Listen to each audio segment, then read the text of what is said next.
The morning rush had slowed down, but the money KTA was making from the block wasn't enough for the vision Swag had.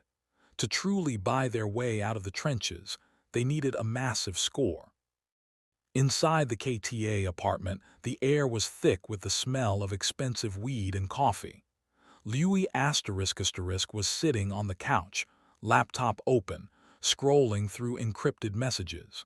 He was the anchor of the family, always looking at the bigger picture.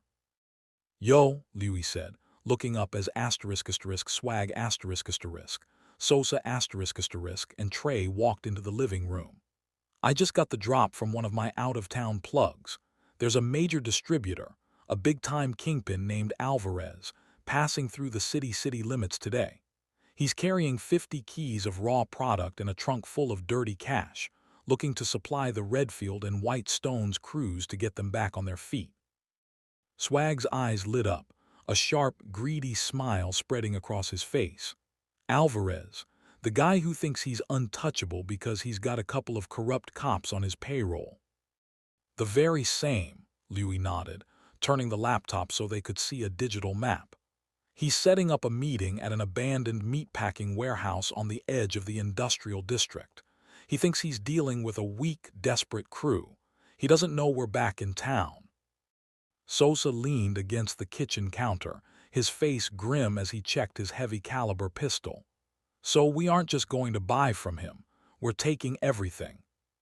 Exactly, Trey said, slapping a fresh drum magazine into his weapon, his youthful energy instantly spiking. Why buy the play when we can just be the play? Let's go strip him. Hash the setup. Louis orchestrated the digital side, masking their phone signals and setting up the fake buy. Swag was the face, pretending to be a rich buyer looking to corner the market. By noon, two blacked-out SUVs tore out of the KTA apartment complex, heading toward the industrial district. The warehouse was massive, smelling of rust and old concrete. In the center of the room stood Alvarez, flanked by four massive, heavily armed bodyguards. Two silver briefcases sat on the hood of a pristine luxury sedan. Swag walked in first, completely relaxed, his hands in the pockets of his designer jacket. Behind him were Sosa and Trey, carrying heavy duffel bags that were supposed to be filled with the cash for the buy. Louis stayed back in the shadows, his eyes scanning the rafters, holding a high-powered rifle just in case things went south. "You the KTA guys?" Alvarez asked, his voice dripping with arrogance as he smoked a cigar. "You talk big on the phone for a bunch of project kids. You got the 2 million. "We got the paper, Alvarez," Swag said smoothly, gesturing to Trey and Sosa. "But we need to see the bricks first. We don't pay for ghost weight." Alvarez nodded to one of his guards, who popped the trunk of the sedan, revealing row after row of tightly wrapped, high-grade bricks. "Hash the robbery." "Looks beautiful," Swag said, walking closer. He looked back at Sosa and Trey, giving them the silent cue. The laid-back vibe instantly vanished. "All right, let's do business," Alvarez said, holding his hand out for the duffel bags. "Yeah, about that," Swag smiled, slowly pulling his hands out of his pockets. But he didn't bring out cash. He brought out a gold-plated automatic pistol, pointing it right between Alvarez's eyes. "Change of plans. We taking the bricks, we taking the cash, and we taking your car." "What?" Alvarez hissed, his face turning pale. Before his bodyguards could even twitch their fingers toward their holsters, Sosa, and Trey moved like lightning. Sosa raised his rifle, his voice echoing like thunder through the warehouse. "Don't nobody move. Hands on your heads or this room becomes a graveyard." One bodyguard on the left tried to pull a concealed piece from his jacket. Bang! A single, precise shot from the rafters shattered the bodyguard's hand, dropping him to his knees, screaming. Louis cycled the bolt of his rifle from the shadows, his voice echoing from above. "The next one goes through a forehead. Drop 'em." The remaining three bodyguards immediately threw their hands in the air, their weapons clattering against the concrete floor. Trey sprinted forward, a wild grin on his face. He didn't waste a second. He snatched the 2 silver briefcases off the hood, then began throwing the bricks from the trunk into their own duffel bags. Man, this is easier than robbing the corner store. Look at all this weight. Alvarez glared at Swag, his teeth grinding. You KTA punks don't know what you're doing. You can't just rob me. I supply this whole city. Redfield and White Stones are gonna hear about this. Sosa walked up, slamming the butt of his rifle heavily into Alvarez's stomach, dropping the kingpin to his knees. Let 'em hear about it, Sosa growled, standing over him. Tell Kevin and Big Dot that if they want their supply, they gotta come buy it from KTA now. We own the price and we own the streets. Hash the escape. Within 3 minutes, the trunk was cleared out. The cash briefcases were secured, and the bodyguards were disarmed and tied up. Louis climbed down from the rafters, his rifle slung over his shoulder, looking completely calm. Cops are gonna hit this grid in 5 minutes because of the gunfire. We need to move. Let's go, Swag said, hopping into the driver's seat of Alvarez's luxury sedan, while Trey, Sosa, and Louis jumped into the SUVs. The 3 vehicles roared out of the warehouse, tires screeching as they sped back toward KTA Block. They had just pulled off the biggest heist the city had seen in years. They didn't just get rich in one afternoon. They had completely cut off the supply line for Redfield and White Stones. The chaos in the city was about to reach a boiling point, but KTA was sitting on a mountain of wealth. The luxury sedan and the 2 blacked-out SUVs tore back into the KTA apartment complex, the trunks loaded down with Alvarez's millions and 50 keys of raw product. Trey was already jumping out of the truck, dragging a silver briefcase, while Swag and Sosa coordinated the soldiers to move the heavy duffels up into the secure stash house. Louis stood at the gate, keeping his eyes on the block. They had just pulled off the heist of a lifetime, but the streets were already beginning to hum with the fallout. By late afternoon, the atmosphere changed completely. The usual neighborhood noise died down, replaced by a heavy, suffocating silence. Suddenly, a fleet of 4 identical, pristine black luxury SUVs rolled slowly into the KTA apartment courtyard. They didn't come rushing in like enemies. They rolled in with absolute authority. This wasn't Redfield. This wasn't White Stones. This was the starting ***. The starting was the most dangerous, wealthiest crew in the entire city. They didn't control just one block. They controlled the major political and supply lines. They operated like a corporation. And when they moved, everybody held their breath. The doors of the SUVs opened simultaneously.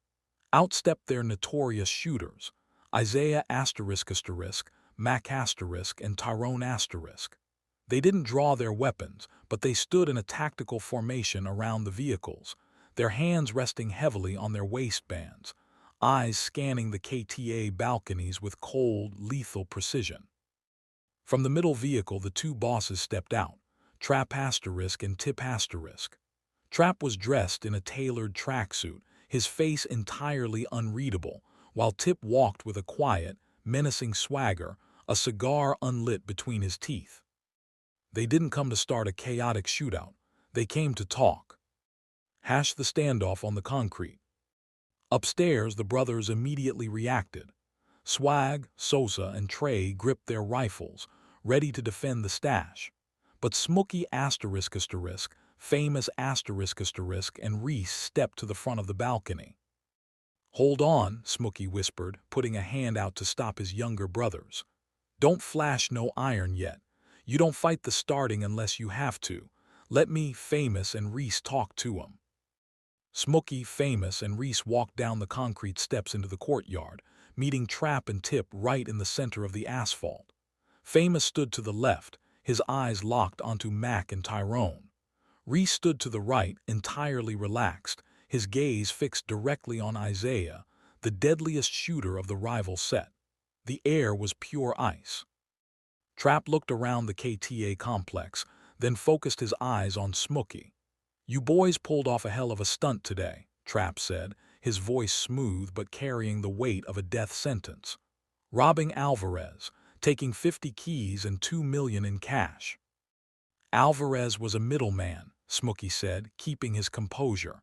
"We took a play that was open." "Alvarez wasn't just a middleman, lil bro," Tip cut in, stepping forward, the smoke from his newly lit cigar drifting into the air. "Alvarez was our logistics guy. That product you stole. It was supposed to pass through him, down to White Stones and Redfield so we could collect our percentage. You didn't just rob a kingpin. You disrupted the economy of the starting." Behind Trap and Tip, Isaiah shifted his weight, his eyes narrowing at Reese. Mac and Tyrone slowly unbuttoned their jackets, exposing the automatic firepower underneath. One wrong word and the KTA courtyard would turn into a bloodbath. Making the right decision. Famous stepped up slightly, his voice firm but respectful. He knew they couldn't let pride blind them. "We didn't know the play belonged to the starting Trap. We were handling business with the blocks that tried to backdoor us." "Intentions don't pay the bills, Famous," Trap replied coldly. "Right now, Big Dot from White Stones and Kevin from Redfield are blowing up my phone. They want us to wipe KTA off the map for this. And honestly, we have the power to do it by sunset." Smokey looked at Reese. Reese gave a subtle, microscopic nod. It was the look of a strategist who knew when to fight and when to play chess. KTA was rich now, but a war with the starting, Redfield and White Stones all at once would destroy everything they built. They had to make the right decision. "We aren't looking to war with the starting," Smokey said, stepping forward and leveling with Trap. "We want to be billionaires, not statistics, so here is how we settle it. We keep the 50 keys. We run the Central Strip now. But we pay you your percentage directly, minus Alvarez's middleman fee. You make more money dealing with us than you ever did with him." Trap tilted his head, listening. Reese then chimed in, his voice calm, directing his words at Tip. "And to make it right for the disruption today, we give you $500,000 of the cash from the trunk right now as a tax, a sign of respect. You tell Redfield and White Stones that KTA is official now, and if they got a problem with our prices, they can talk to you." Tip stared at Reese, then looked at Trap. A tense silence stretched across the courtyard. Isaiah, Mac, and Tyrone waited for the signal to either raise their guns or step down. Finally, Trap let out a slow, dark chuckle. "Smart kids," Trap said, nodding smoothly. "Alvarez was getting greedy anyway. You three just proved you got the brains to run the block, not just shoot it up." Tip pointed his cigar at Smokey. "We'll take the $500,000 tax tonight. You keep the bricks and you supply the center. But if your payments are late or if you lose control of Kevin and Big Dot, Isaiah and the boys will come back, and we won't be talking." "The money will be downstairs in 2 minutes," Famous said, signaling Trey upstairs to bring down one of the silver briefcases. A new hierarchy. Minutes later, Tyrone took the briefcase full of cash and tossed it into the back of the black SUV. Isaiah and Max stepped back into their vehicles, their posture relaxing just a fraction. Trap and Tip got back into their luxury ride. Before rolling up the tinted window, Trap looked at Smokey, Famous, and Reese one last time. "Welcome to the big leagues, KTA. Don't make me regret letting you live." The fleet of SUVs slowly rolled out of the KTA complex, disappearing into the city chaos. Smokey exhaled a breath he didn't realize he was holding, looking over at Famous and Reese. "We just secured the supply, stopped a war, and got the biggest crew in the city to back us up." "We made the right move," Reese said, sliding his hands into his pockets as he watched the empty street. "Now White Stones and Redfield are completely isolated. They can't run to Trap and Tip for help anymore." Famous grinned, looking up at Sosa, Swag, Trey, and Louie who were watching from the balcony. "The city is ours now. Let's go finish counting our millions." The next afternoon, the KTA apartment complex finally felt like a fortress. With the massive score from Alvarez secured and the peace treaty locked in with Trap and Tip, the energy on the block was high. But inside the main apartment, the chaos was a completely different kind. Shay Smokey's girlfriend, was sitting on the living room couch, glowing but exhausted. She was heavily pregnant, carrying a baby girl they had already decided to name Spider a true KTA princess, and Smokey's absolute pride and joy. The apartment was packed because Shay's sisters, Tink Lola and Sky along with their closest friends, Meyer and Pam had all come over to check on her and help watch the block. In a city this wild, the women were just as sharp and protective as the brothers. "Smokey, you need to stop packing the floor before you wake this baby up early," Shay said, leaning back against the cushions and rubbing her belly. She looked up at him with a mix of love and that classic hood attitude. "I hear y'all counting hundreds in the kitchen all morning, but you still look like you're waiting for a ghost to walk through the door." Smokey walked over, stripping his heavy tactical jacket off and tossing it onto a chair. He softened up completely, dropping to one knee next to the couch and placing a hand gently on Shay's stomach. "I'm just making sure the environment is right for Spider, that's all. We just cleared a major hurdle with the starting, but I gotta keep my eyes wide." The sisterhood in the trenches. Over by the kitchen island, Tink and Lola were helping Trey organize the groceries they had bought with the new cash flow, while Sky, Maya, and Pam were sitting at the table, keeping watch on the balcony window. "Please," Tink laughed, tossing a bag of chips at Trey. With Swag, Sosa, and Louie back, plus Famous and Reese holding down the front door, ain't nobody touching this apartment. Redfield knows better by now. "Don't get it twisted, Tink," Lola said, her voice dropping to a more serious tone as she chopped up some food. "Kevin and Mitch from Redfield are desperate now. Desperate people do crazy things. We gotta stay on point too." Sky leaned against the balcony door, looking down at the courtyard where Bluefield's crew was hanging out. "Lola's right. I saw Pooh down there earlier, still acting wild. If Redfield or White Stones even breathes wrong near KTA block, this whole avenue is gonna explode again." Meyer and Pam were busy organizing some baby clothes Shay had bought for little Spider, but they were keeping their ears to the streets. "Well, if they try to slide on this building," Pam said, unzipping her purse to reveal a small, pink-handled compact pistol, "they aren't just dealing with the brothers. We live here too." "Period," Maya agreed, folding a tiny pink hoodie. "We're protecting Shay and this baby no matter what." A quiet moment before the shift. Famous and Reese stepped into the apartment, breaking the conversation. They looked relaxed but alert, their shifts on the block never truly ending. Famous smiled when he saw the girls huddled around the baby gear. "Yo, Shay," Famous said, nodding respectfully. "We got the perimeter locked.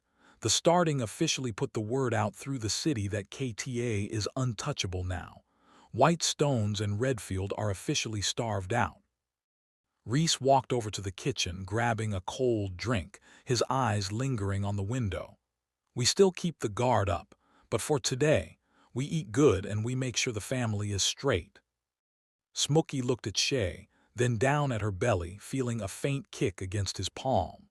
For the first time in his life, looking around at his 5 brothers, his woman, her sisters, and their loyal friends, the dream of making a way out of the mud felt completely real. They had the money, they had the power, and they had a future to protect.